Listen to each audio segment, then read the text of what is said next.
What is happening, buddy? This is Cody, aka DFS Project, coming to you live, breaking down this upcoming NFL Saturday wildcard two-game slate. I'm excited about it. Before we can hit like button for me, definitely subscribe. But let's talk about this two-game slate for Saturday. So we have Seattle and San Fran. We have Chargers at Jaguars. It's gonna be a good two-game slate. It's kind of like showdowns, so it's kind of how my theory that how I go about it. But we have, like I said, a nice slate.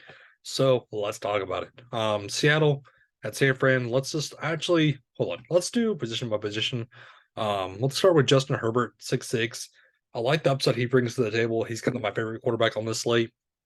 He's the one that I'm definitely going to focus on, especially with cheap pass catchers, which we'll talk about at the receiver options. But I like his upside 6'6". He's kind of the main guy I want to go to at this spot. I think he's going to be my one guy that I lock and load with. If I don't lock and load with him, though, I'm going to drop down to Geno Smith. I think this is a good bounce back spot for him. I'm not really getting to Brock Purdy.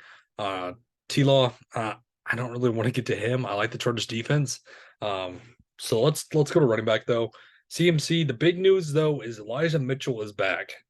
So he saw 5 carries last week. He looked good with 2 TDs. When CMC last week at 8-5 went for 10 for 45, and he was good in the back. He was good at the receiving end, but at 8-5, do I want to pay for that when I can drop down to Elijah Mitchell, seeing the same amount of snaps almost for 50-50 snaps? That's the biggest question mark. I'm much rather just go to Austin Eckler, who also, though, is kind of splitting snaps with Josh Kelly. I mean, 11 for 34 in the receiving backfield. It's just kind of like the tale of two tales. Which one do I want to go to? I'm not trusting ETN here. I'm definitely not, especially with Michael Hasty in snaps. Kenneth Walker, this is a bad defense to go run up against. I don't trust that at 5'9". So I'm kind of looking at Elijah Mitchell. I kind of like that at 4-7. And I kind of like going to Austin Eckler, but I really like going to Elijah Mitchell. The receiving end, though, Keenan Allen. I like this upside that Keenan Allen brings, especially if there's no Mike Williams. That's going to be the big question mark. Is what's going to happen with Elijah Williams. So I'm locking alone with Keenan Allen. I'm going to get to either Joshua Palmer or DeAndre Carter. I like Palmer, though, at 5'3". I love the upside that Palmer brings with there's no Mike Williams. He's going to see a good allotment of snaps. DK Metcalf, not really looking at him at 6'2". Lockett's okay at 6,000. Christian Kirk, 5'9". I'm much rather go to Zay Jones, which I do like him. I do like Zay Jones' upside at 4-3. It's too cheap for the targets he's getting.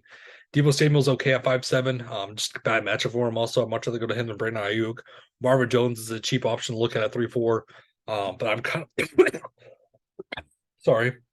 I'm kind of liking this 3-man with Keenan Allen, Palmer, and Zay Jones. And then tight end spot, George Kittle, 5'9". Obviously, the biggest upside that he brings to the table. This is a good matchup for him.